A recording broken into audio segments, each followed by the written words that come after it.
Section 6 of The Age of the Condottieri by Oscar Browning.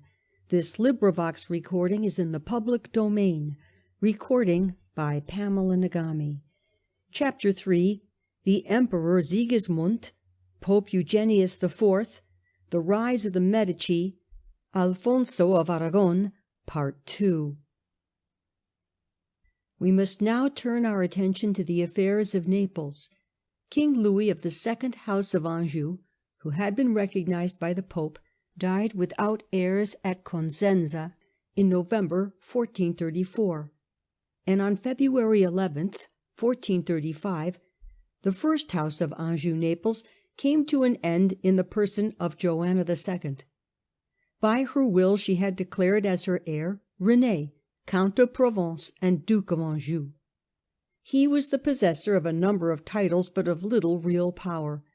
He was Duke of Bar, Duke of Lorraine, King of Naples, and titular King of Aragon. His daughter was the wife of Henry VI of England, the ill-fated Margaret of Anjou.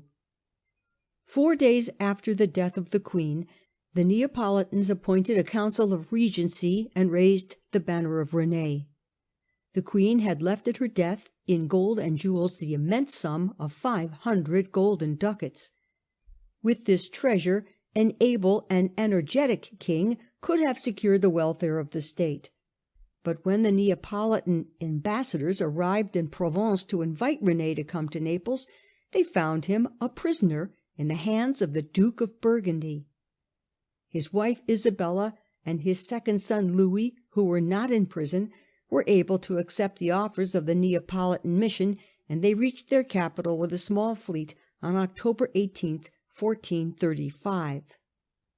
The validity of Joanna's will was contested by Alfonso, who hurried from Sicily to defend his kingdom, while the Pope declared that on the failure of the heirs of Charles of Anjou, the crown of Naples reverted to him as a papal fief.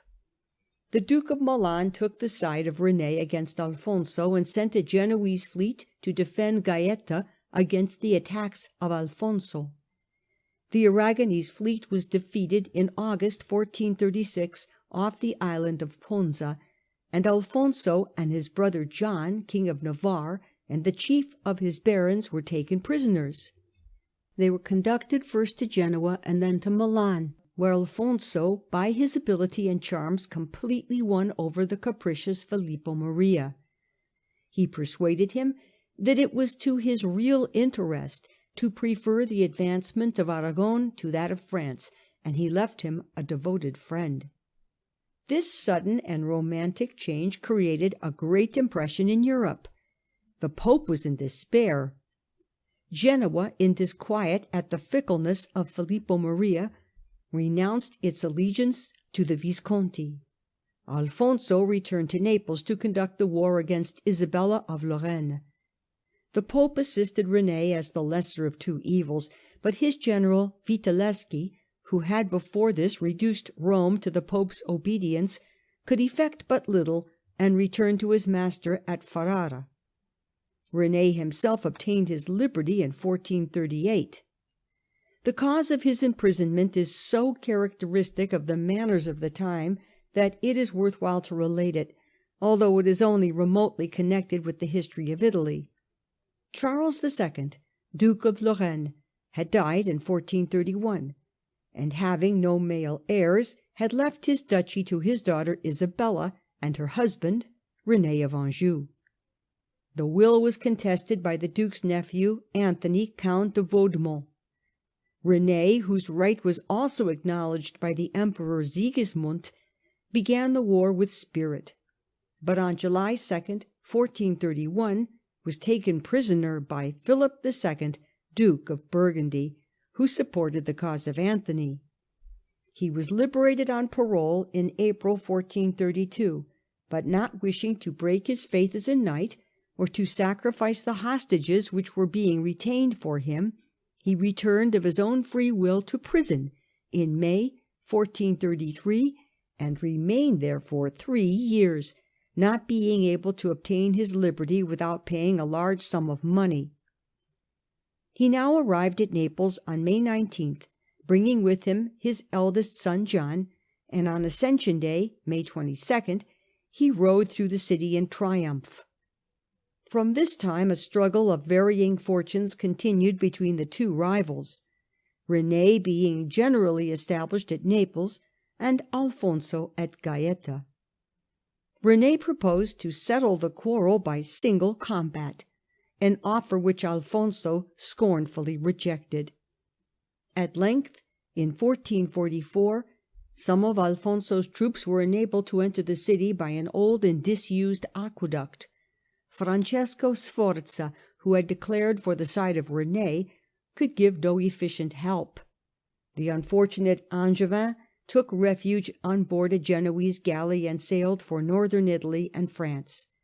The Pope, seeing that René was hopelessly defeated, made peace with Alfonso in June 1443, who reigned from that time undisputed King of Naples. In the meantime, the exiles from Florence, as the only hope of returning to their homes, stirred up Filippo Maria to attack their city.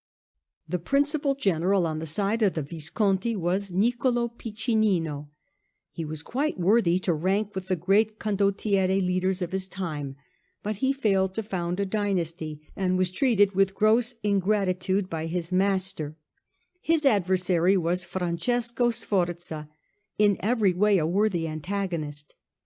Piccinino was a pupil of Braccio da Montone, Sforza of his father, so that the condottieri were divided into two schools, the Sforzeschi and the Branceschi, each with its own traditions and names of warfare. The struggle began in the territory of Lucca, but was continued in the Romagna. It would be idle to attempt a detailed account of the conflicts of these equally noted generals. On one occasion, Piccinino, after a defeat, was carried in a sack through the field of battle, to appear unexpectedly in another place. The war was decided by the Battle of Anghiari, fought on June 29th, 1440, in which Piccinino was defeated and half his army taken prisoners.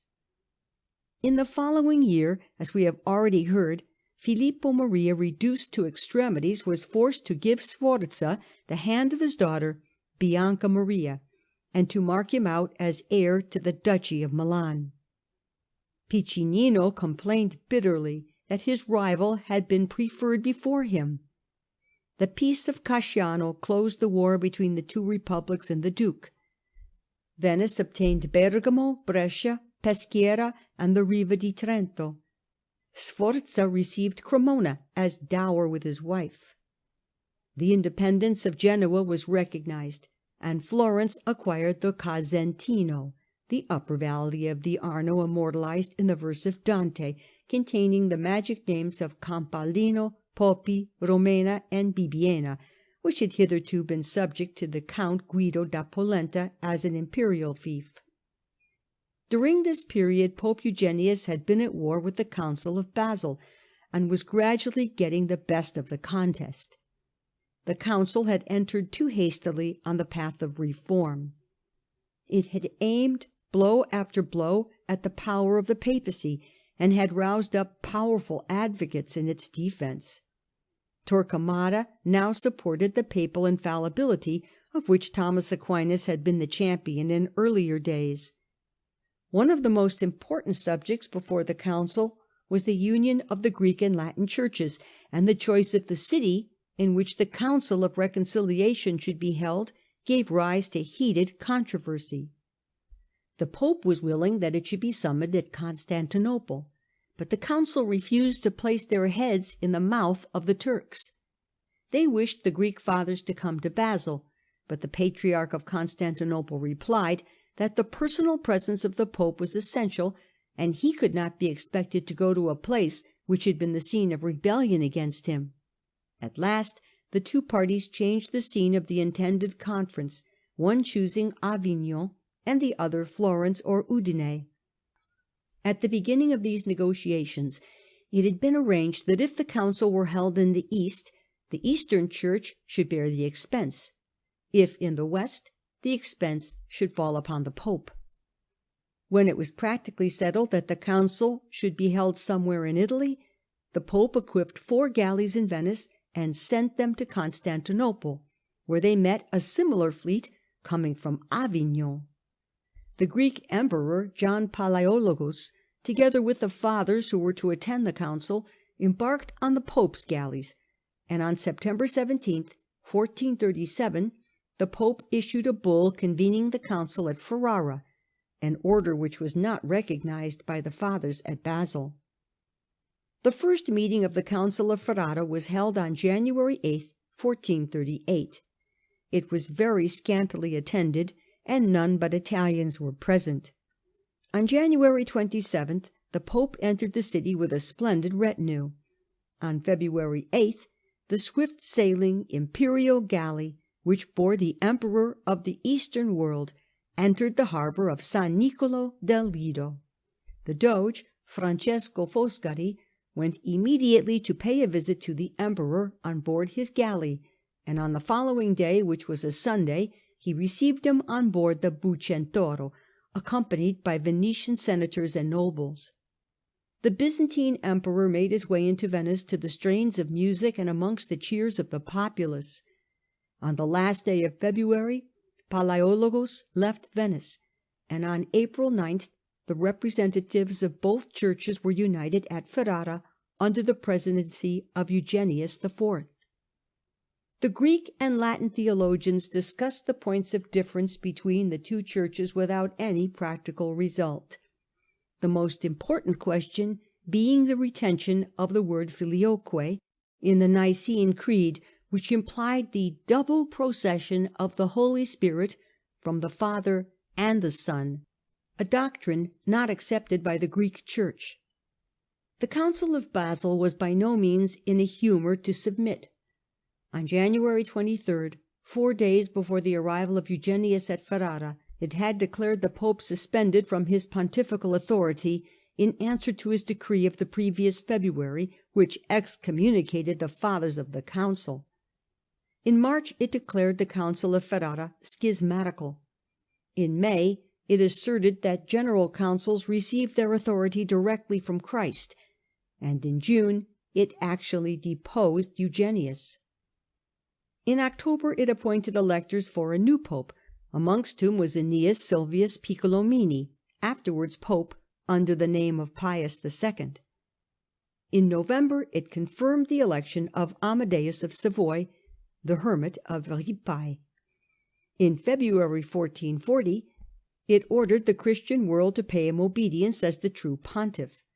Thus the schism was complete.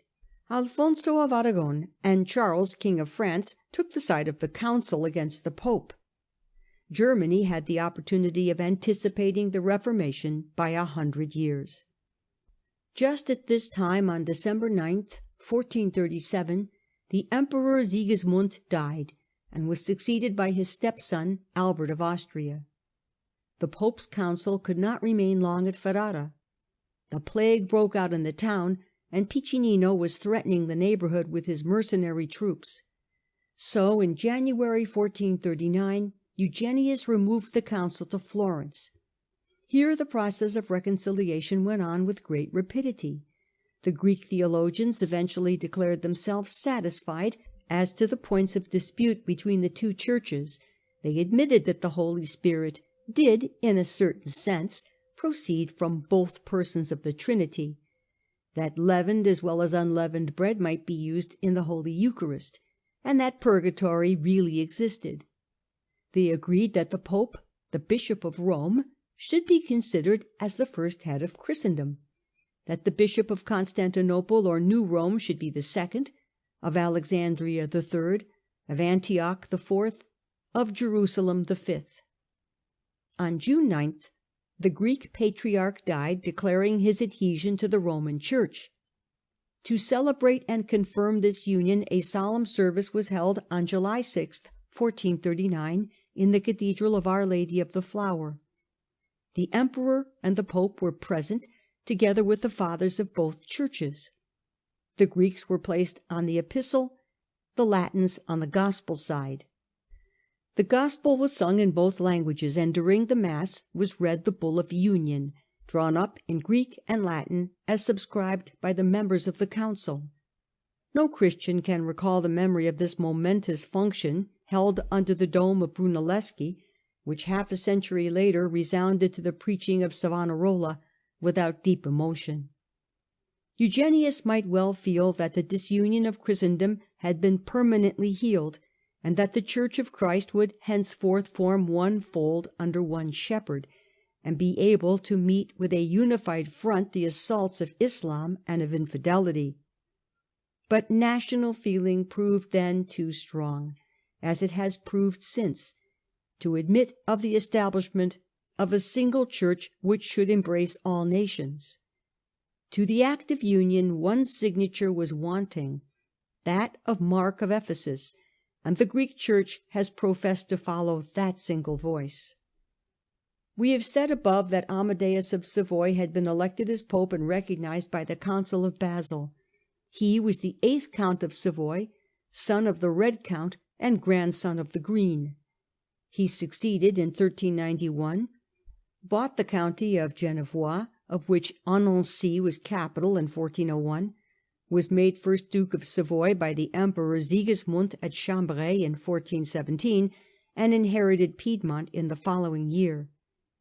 On the death of his wife in 1434, he abdicated his throne and retired to the delightful monastery of Ripaille on the Lake of Geneva. There he founded the Order of Saint Maurice, and lived with 6 companions as the richest and mightiest of all the hermits of Christendom. The council thought him a desirable choice because he was reported to be very rich, was connected with very powerful families, and held one foot in France and one in Italy. He accepted the tiara with some hesitation in January 1440, and took the name of Felix V. He had, however, no power, and was not recognized by any important persons except Alfonso of Aragon. Germany remained neutral in the schism. He resigned the papacy on April 7th, 1449, and died on January 7th, 1451. King Albert of Hungary, Bohemia, and Germany died on October 27th, 1439. He was succeeded as King of Germany by his uncle, who 3 years later became the Emperor Frederick III, and reigned for more than 50 years. Pope Eugenius, having made peace with King Alfonso in 1443, found it possible to return to Rome. The same populace which had driven him out with stones and arrows now streamed across the Ponte Molle to welcome him back. After an exile of 9 years, he found the Eternal City indeed a contrast to Florence, one the most civilized city in Europe, the other a desolate wilderness. He summoned a council to the Lateran and thundered from that palace against the Council of Basel and his rival Felix. His last days were embittered with war. In 1446 a war broke out between the republics of Venice, Bologna, Florence, and Genoa on the one side, and the King Alfonso, the Pope, the Duke of Milan, and the lords of Rimini on the other. Francesco Sforza led the army of the republics. The Duke was entirely defeated, and the forces of Venice pressed nearly to the gates of Milan. This success of the Venetians produced a strange revolution in the state of affairs. Sforza hoped at some time to be Duke of Milan, and he did not care to see his future duchy diminished by Venetian conquests. Also, Cosimo de' Medici thought it better for the interests of Florence to preserve an equilibrium between all the states than to allow the predominance of one. By his mediation, negotiations were opened between Francesco Sforza and his father-in-law, and they were hastened by the impatience of the Venetians, who, suspecting the treachery of Sforza, attacked some towns belonging to him in Lombardy. Sforza deserted the Republican League and became commander-in-chief of the Duke's forces. But his assistance came too late. Sforza was just about to help his father-in-law when he heard of his death on August 13th, 1447. Pope Eugenius IV had died in the previous February, and had been succeeded by Giovanni Parentuccelli, called of Sarzanza, but really born at Pisa in 1398.